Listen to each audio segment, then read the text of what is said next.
Hey guys, welcome back to Seller Sessions, 4 p.m. BST. Ho fucking ho. We're finally there, the final leg. We're now, Q4 is officially over. So now we can rest up. I want everyone out there to go and count their money, build that beautiful war chest and go again for next year. Today in the studio or in her studio is McLean Warren. We're going to be talking about avatars. But yeah, I just want to say a couple of words. Effectively, it's been a tough year for a lot of people. I'm really pleased. A lot of the Amazon sellers I've spoken to, people on the agency, absolutely fucking smashed it, and you all deserve it. So obviously there's going to be winners and losers. I hope most of you have gained some wins and you can go home to your families, chill the fuck out for the next couple of days and get ready to think, well, how the fuck are we going to get these products out for next year with Chinese New Year being on February the 12th. But hey ho, we're in business. We find a way. We're entrepreneurs and everything else. So McLean, quick intro from you and I'll share to the groups. Well, first of all, ho fucking ho, as Danny says. At first I thought you were calling me one, but I'm glad to know that this is just... I don't talk about women in that one. I'm just kidding. For whoever celebrates it, Merry Christmas. It's awesome that the season is finally coming to an end and we can all relax and, you know, drink our eggnog and just enjoy our family. And hopefully everyone had a really good Q4. So yeah, I just wanted to send those sentiments out first. And thank you for having me on the show. You are more than welcome. Okay, so let's get into it. Let's start with avatars. I mean, I've mentioned on the show before, so I just finished sharing to the groups. I've mentioned to the show before, you know what I'm like. I'm kind of no nonsense, like to get into the data. And I've always found avatars to be a little bit too fucking fluffy. It's a little bit, let's go and have a lovely little meeting and sit down and do fuck all for a couple of hours. But it's actually really important. My mindset's changed on it. You've done 6 avatars for our new products on the new brand, which I'll talk about next year. Won't talk about it now, but you've dialed in on that. And it really did open my eyes because the nuances between the uses on search terms and everything else. But we've got a structure to the show, or there's some structure to the madness of today's show. But do you want to run through the importance of avatars? I just wanted to put it on the table is that it's really opened my eyes to it, and I take it seriously now. So I'll let you get underway. Well, I think that the term avatar, right? I mean, most people think of it when they think of video games or other personifications of themselves through movies and stuff. What has happened in the industry in the last probably, at least that I've noticed in the last probably 7 years, is people are using them now to explain what their target audience is, right? Which is really important. You obviously need to have an idea in your head about what your target audience is, but you can't do that without proper market research.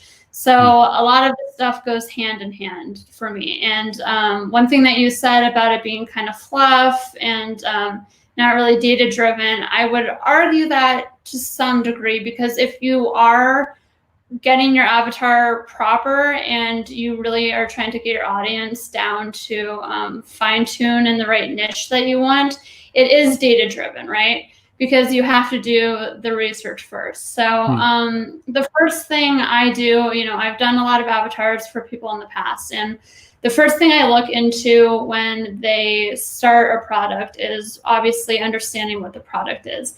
And while I don't think Amazon is the #1 place you should go for your information necessarily, I definitely think it plays a pivotal tool in understanding the market research. So the first thing I do is really look into what the product is. What are we selling? So I like to give examples when I talk about this stuff because people kind of understand actual products better than just, you know, not having an actual product to talk about. So one of the things that is sold very often and is in a very high competitive niche would be water bottles, right?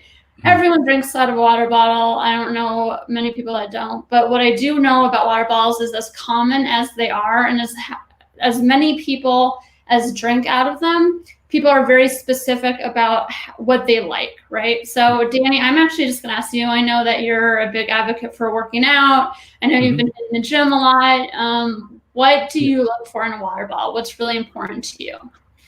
The fact that I can fill it with water and it doesn't leak. No, I find that with water bottles is a funny one. I actually don't drink water bottles. Most of what I drink, which is probably wrong, because I drink either coffee or sparkling water. Pretty much that's what my go-tos are. And so I don't really use water bottles that much, but I would definitely say is the problem that you have is when they get to room temp. I can't stand water at room temp. And if you're working out and you're holding onto the bottles, your hands are warmed up, your body heats up, that becomes part of the problem as well. The other thing is the taste of plastic as well. I can't stand that plasticky taste that you get with some bottles.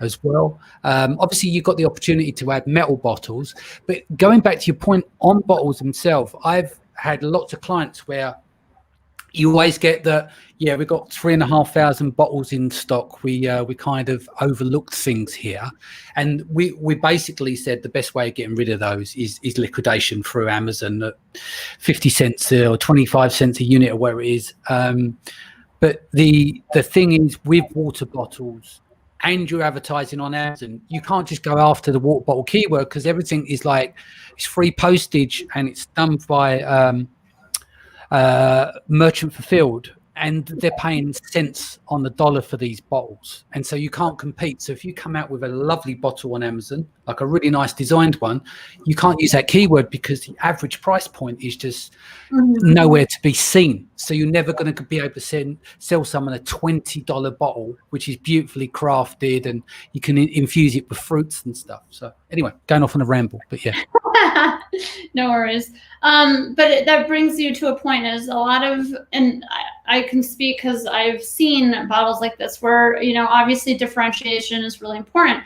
And so a lot of people, they want to navigate those issues that you spoke about, right? But in the process, they also come up with other issues because they're trying to focus on things like the metallic taste you get from stainless steel. I know you said plastic. A lot of people hate that metallic, like it just doesn't feel good on your lips. It has that residue taste afterward. I know a problem with me, one of our clients had a really cool water bottle, and the concept was to have a broad base so that it wouldn't knock over a lot, right? For if you're like on a boat or at a picnic or you have kids, which is cool. But the problem is most people use water bottles at the gym, in their car, like on their bike. And the problem is with this huge base, it didn't fit into any of these things. So now you have a problem with that. So the reason I bring up issues with this is the first thing I do with market research is I look at the negative reviews that people are complaining about on Amazon. So like you said, you have to filter out the keywords that you're looking for. And then when you do that, you go into the reviews and you really try to hone in on what problems people have with them. And so a lot of the ones are the ones that we just discussed. So once I have established what the issues are with what clients are complaining about, the next thing I do is I leave Amazon completely and I go on to Google, and I want to know what the experts are saying. Okay. So even though we're selling to Joe Schmo who lives in Michigan, who just wants a water bottle for his 5-mile run, we also want to know what the experts are asking. Recently, I did an avatar for a decanter, and one of the things I did was look at what are the top sommeliers and the top wine experts saying about the product, because at the end of the day, you want to know what makes a product really good. So if you just go on to something like Google and you look up best decanters for 2020 or best water bottles for 2020, assuming that it is not a sponsored ad where, you know, they're purposely trying to sell their own product, you can find really good literature on why the experts, like say you have athletes out there saying, you have Michael Phelps, for example, and he's saying, oh, I love this one water bottle because of X, Y, and Z. These are things that you should be looking into, because if anyone knows the quality of something like a water bottle, is going to be a top athlete, right? Or if you're looking at someone who's doing a decanter, it's going to be someone that's in the wine industry that, you know, knows their stuff. Like a critic or some kind who normally reviews wine and etc. Say that again? So someone like a critic, you know, like what you're saying about the wine decanter, someone who has some authority and respect in that domain. Right, exactly. Because something like, you know, and I'm not just picking on wine decanters, but with wine decanters, like a lot of the people that use them may not know a whole lot about wine necessarily. I'm not saying that they don't, but, you know, I was in the restaurant industry for years, and it took me years to really understand wine. And so you have a lot of people purchasing stuff, but they don't know why it's valuable or what makes it really good. So you want to really look at the experts and see what they're saying, as well as looking at, you know, like I said, the Joe Schmoes on Amazon that are complaining because the glass is too thin or the lips too, you know, thin, or, you know, whatever complaints that they have. So once that I have reviewed, so this is kind of the data stuff I was talking about. You know, you're collecting all this information regarding what people are looking for and what they're not looking for. And that's when you really start getting into who your target audience is, right? Yeah. So with that being said, one of the things I say a lot of, and a lot of people disagree with me on this is kind of a topic that, you know, is up for debate, but I don't necessarily believe you choose your audience. I believe your audience chooses you at the end of the day. Okay. So can I elaborate on that? Yeah. Yeah. So what I mean by that is, and I find this happening, and I don't mean to pick on my Aussie clientele or friends, but one thing I found is that with avatars, I've read through so many avatars, and a lot of the avatars are for luxury, high-end, high echelons, you know, the community. That's your target audience, right? Which is fine. If you're selling a product that's what you're going for, then I'm not saying it's wrong to do that. But what you have to understand is the American marketplace isn't necessarily filled with people that make tons of money, that want luxury stuff, that have the time to spend, or even the income bracket to be able to spend on this stuff. So at the end of the day, what you may think should be a luxury product that, you know, only people making, say, 75 grand a year, and they will say that. They'll be so specific that they're saying, okay, you have to make $75,000 a year to buy this product. That is my avatar. That's what I think that people want. The problem is not a lot of people make that. Like, it really, in America, the average, I mean, I'm kind of pulling. It's about 55, isn't it, in America? Yeah, exactly. Yeah. So when you do that, you're actually putting a, you're kind of putting a, what would you call it, a block on like what your potential audience can be. And if you want to sell products, that's the last thing you want to do, right? Do you also find as well, just to interject there, like what you said, people going, okay, this product's for an affluent people, right? Mm-hmm. But generally what happens is the person that's running the business decides on a product. They can't make the numbers work. Therefore, they put the price up. Then they call it a premium product. Then they design their avatar around it. Absolutely. Yeah, absolutely. And that could, I mean, I could do a whole nother like podcast on how to figure out your profit margins and how to figure out why like that happens so commonly, where people don't realize how much they're going to end up spending on manufacturing, shipping, you know, all those costs, and not even incorporating the marketing that goes into it. So you definitely want to consider all of those prices before you pick out a profit, a sales price point. But circling back to what we were saying before, if that is what you end up having to do, then I understand that. And then maybe you do have to really market toward a high-end, higher echelons group. However, when you are deciding on your product, my humble advice to you would be to try not to make it so your target audience is so limited. Grant you, there is something to be said about niches, and it's good to have smaller niches because you can really hone in on them. But you also don't want to make that niche necessarily about how much they can spend or how much they make, because then you're really limiting yourself.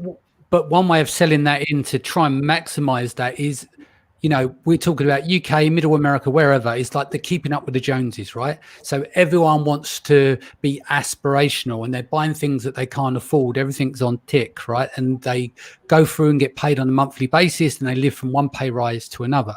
So one of these things in terms of your avatar is inspiring those people who want these luxury goods, right, without pushing them to one side to say, no, you're not in this category. You want to say, no, you're more than welcome to be in this category because your aspiration is to buy luxury products like these. Therefore, you will find a way to afford them. Then you don't cut away a massive chunk of the market.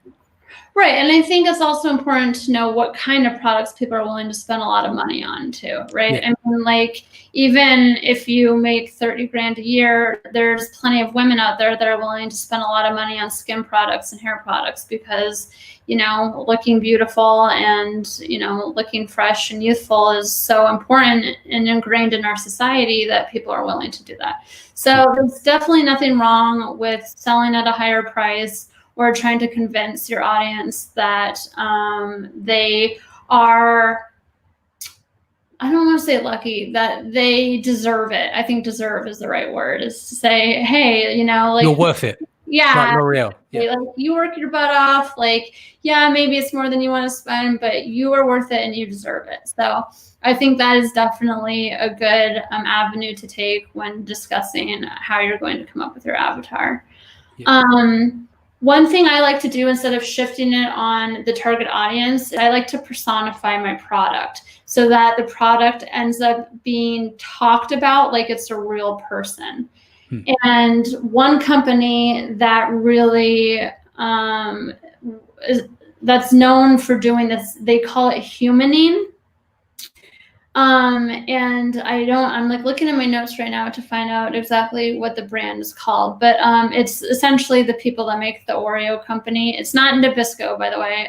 It's something international. But anyway, the whole point of it is that humaning is the idea of taking products and actually personifying them so that people can relate to them on a one-on-one basis. So it's almost like you're talking about your best friend.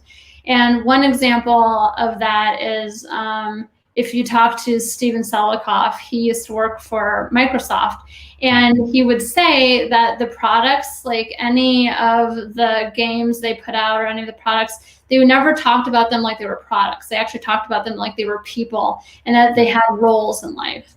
And that are they on antidepressants as well? What? Yeah. Yeah. Sorry, go on. No, you're fine. So the idea is that you want to personify or human your product. So, you know, different ways to do that, or what I shouldn't say different ways to do that. What I should say is that you want to create a voice for your product. So say your product is the water bottle and it's something that is geared toward, let's circle back to the idea of it's a high-end water bottle that's price point is at $50, right? Which is pretty high for a water bottle. Most people wouldn't pay that. I want that to be fucking holy water given down by Jesus Christ himself at $50. But yeah, go on.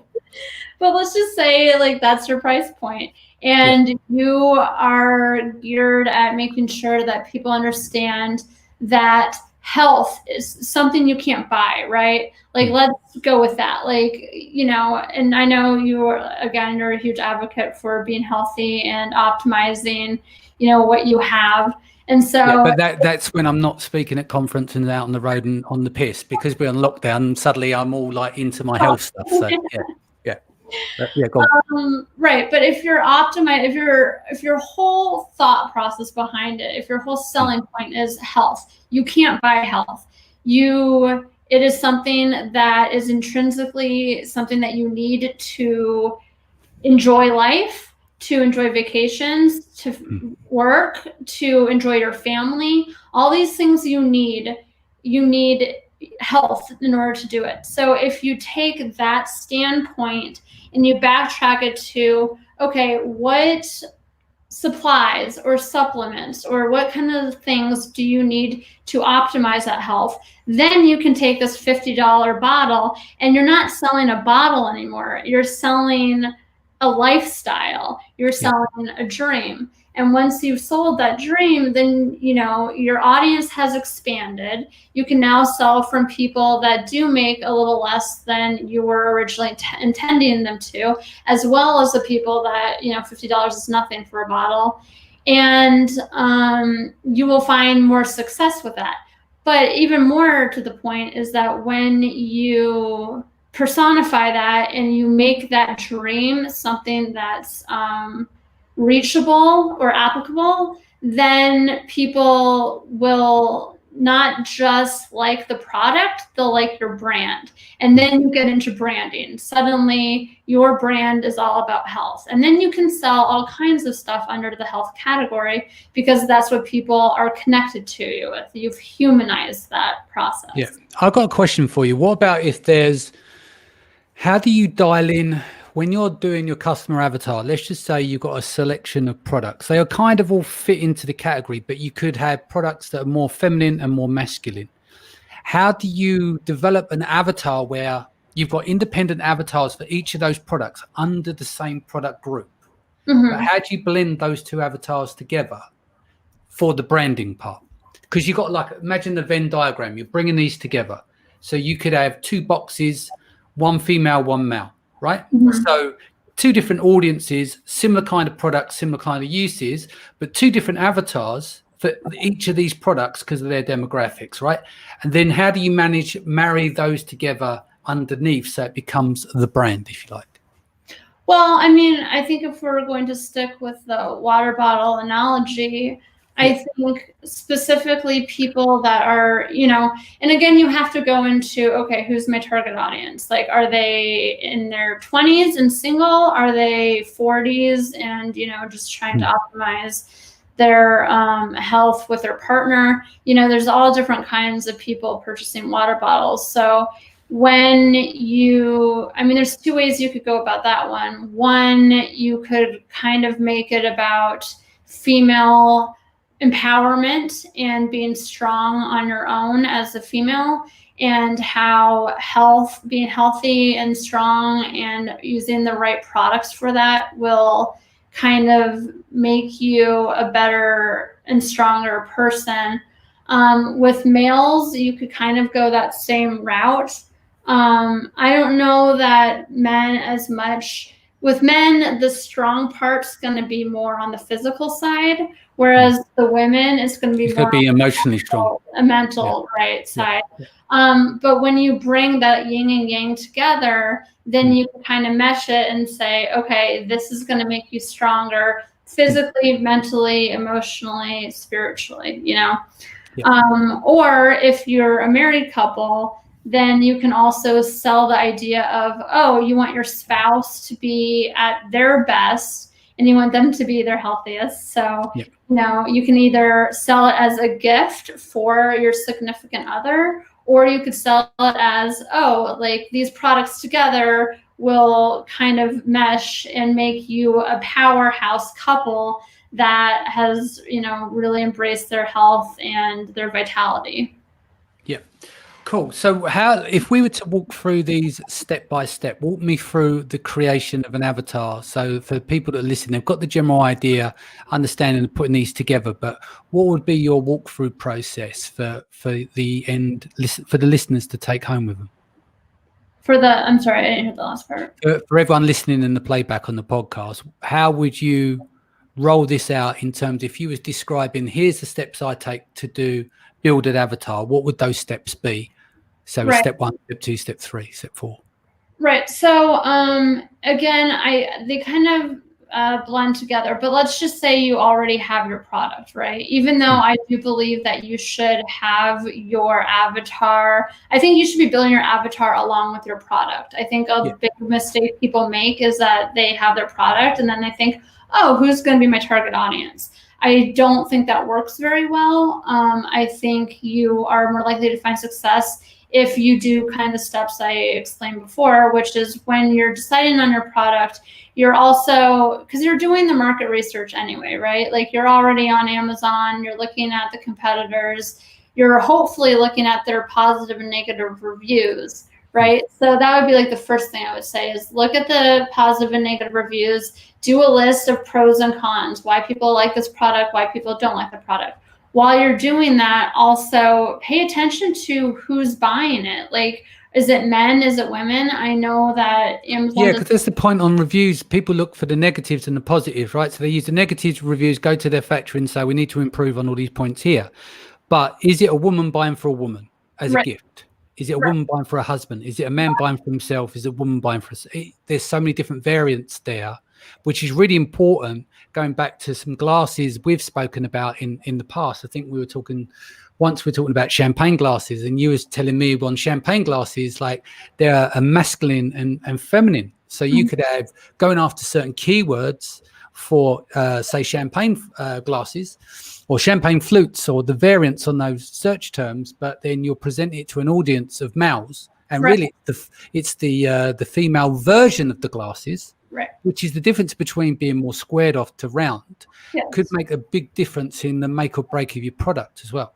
Right, exactly. So yeah, you have to know, I mean, and you know, I'm going to be stereotypical here, but you kind of have to be stereotypical when it comes to your avatar, because that's the only way to really narrow down your audience. But for the most part, in my world and in all the research I've done, is women tend to drink more champagne than men do, right? So it is true that there are more square champagne flutes, and there are more round feminine champagne flutes. Now, if I was selling a champagne flute and I knew that most of my audience are females, then I'm probably going to go with a more round, feminine, sophisticated feel than the more masculine one. Because at the end of the day, like, let's be honest, a man drinking his alcohol, he wants to feel like a man drinking it. He wants to feel like 007 James Bond drinking whatever he's drinking. So, oh, I thought you were going to say something. It depends on the type of man, but I think the point is someone who owns their masculinity, you think that a guy wants to drink a pint out of a pint glass, right? But then don't forget, going back to champagne glasses, there's preferences for gay men as well, and for the entertainment industry and stuff. So you have to look at these sub niches of who your target audience is. So them glasses wouldn't necessarily be masculine in the sense of the straight guy versus masculine in the sense of the gay guy. Yeah. And trust me, as someone who has mostly gay friends, they love their brunch. So trust me, I know they love their champagne. So yeah, like, I mean, like I said, I hate being stereotypical, but at the same time, stereotypes in a lot of ways, you know, are important to focus on when you're conducting market research. So like, back to your point, I think when you're going through those negative and positive reviews, it's really important to know why they're purchasing them. Like you said, luxury gift boxes with, you know, for like whiskey decanters and glasses. If you look through those reviews, I would say 50% of them are gifts that were given by women to men. Okay. So even though the person drinking out of that, you know, decanter and glasses, even though they tend to be men, that doesn't mean that's who's necessarily buying the product. So you still have to make. You're tailoring that listing, the products to the man, but the listing is to the woman who ends up buying the gift for the man. Is what you're saying. Exactly. Yeah.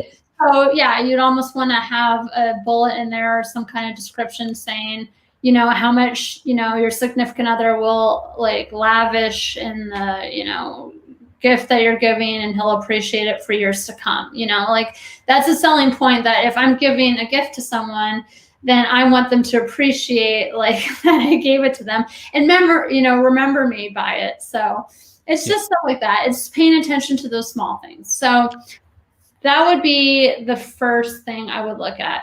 The second one, and it doesn't have to be just on Amazon. You can go to Etsy or, you know, Shopify, whatever places that you want to go to look at your competitors. Again, I personally think it's really important to look at what the experts are saying. So you don't always have experts in what you're selling, but things like water bottles or supplements or drinkware, there's always going to be experts in those fields. And I think that if you do a Google search and look for top best-selling, decanters of 2020, they won't just give you like the list of them, but they'll also give you reasons for why they like them. And that's really important to understand why these experts really like these particular products. Yeah. I'm just going to come over to the comments and then we'll finish off on that list if that's okay. So Yelchin says, hey, great guys. Kata's here. Go celebrate, you lunatics. But also thank you for this and Merry Christmas. Love you. Kiss, kiss. Gal says, start Jan with my product. I hope I'm in the same position as you guys this time next year. Thank you for all of your help. Juan says, hey, Danny, just wanted to pop in and wish you a Merry Christmas. I wish you a Merry Christmas too. Thank you for all the hard work this year, educating so many people for free. And it's not just me, Juan. Basically, I interview the guests. They're the ones who give up the information. I hope I get a chance to meet you in a future event. I'd love to. I'll be on the road next year. I've probably got about 20 gigs that got moved from this year to next year. So I can see myself out on the road, and I'm sure I will bump into you there. Matt Phipps says, Danny is the fluffiest avatar. Thank you, brother. Will says, Merry Christmas, guys, from Wellington. I love the show as always. Sharon says, you can have a buyer avatar and then you need to know what type of buyer you have, who you are targeting, the Scrooges, the tightwads, or the big spenders. There are actually research that proves that richer people are usually the Scrooges and the people with less money are usually the big spenders, which is very true. Cybe says, Merry Christmas, y'all. Danny's audience is definitely very high-end and discerning. I'm sure the jury's out on that one. He also goes on to say, is it Mondelez? Yes, thank you. Yes, it is. Before I butcher the name of it because of my lack of reading skills, Mondelez International, was it? Yeah, that was it. Thank you. And Mohammed here says, when we're trying to build out a new brand in Star, even if you have a good avatar or good buyer persona and you're targeting well, still, if you're not used to getting the sales, then what could be the possible reason? What could be possible steps of brand building? A checklist in ascending order would be something really helpful for us. So to answer part of that question, you could really be dialed in on your avatar, but your price point for the product may be non-competitive. So you could go into an area where we discussed this earlier on. Let's just say your average price on the page of that keyword is $9.99 and you're selling a product for $20. That really isn't going to convert on that keyword on that page unless it's an Apple product. It's got brand recognition and everything else. So that makes it tough. Also, the quality of your product. Beauty is in the eye of the beholder as well. How do you know if you don't get external feedback whether that product is going to be of quality in comparison to everyone else? I always say to people, and I remember sitting down with a load of people in China and they said this, because they were talking about what can we improve as Chinese sellers and factories and everything else. I said, the criminal thing that most of you guys won't do is you won't go and buy page one's worth of products in your category and do a teardown.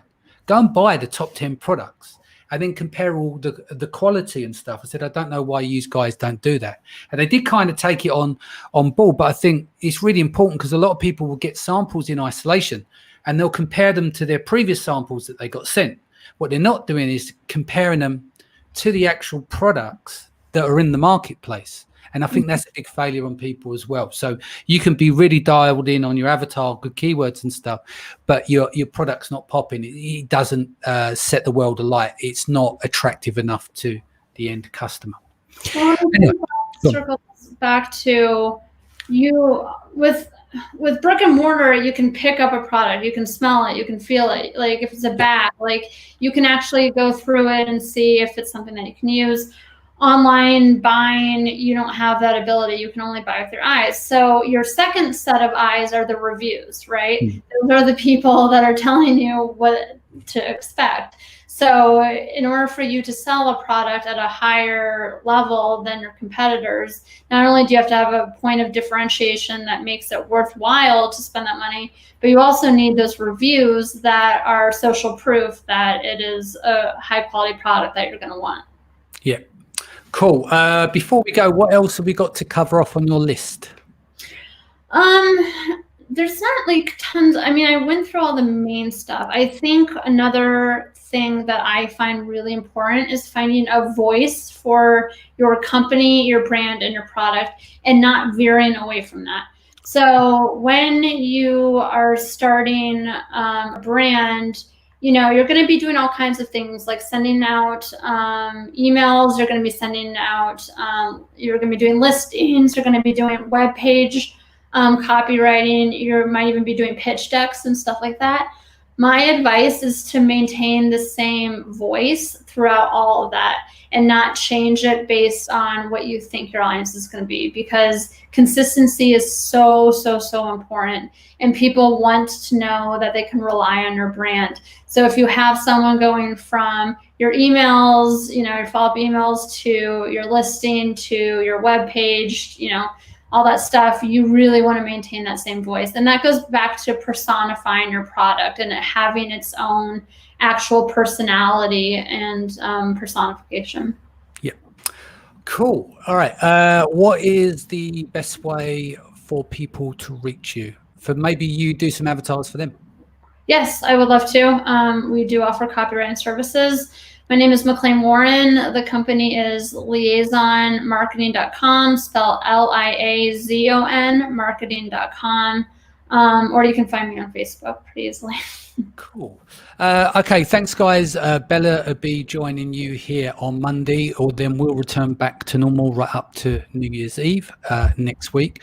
Just wanted to say, I know that a lot of people out there struggled this year with mental health, COVID and everything else. So this is my offer to you. If you're over the holiday season, you're having a struggle, hit me up on Facebook and I'll give you 100 good reasons why 2021 will look positive. So don't...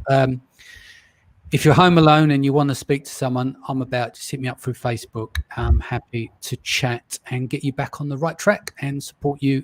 And I want to say a big thank you to everyone in the community that has supported me this year and all the brands. And it's just been phenomenal. We've had an amazing year in COVID. So yeah, thank you very much. Lots of love. Enjoy your time and with your family. I'll say happy holidays instead of Christmas because some people won't celebrate it. But don't forget, tune in back here Monday, 4 p.m. BST for Isabella. Take care.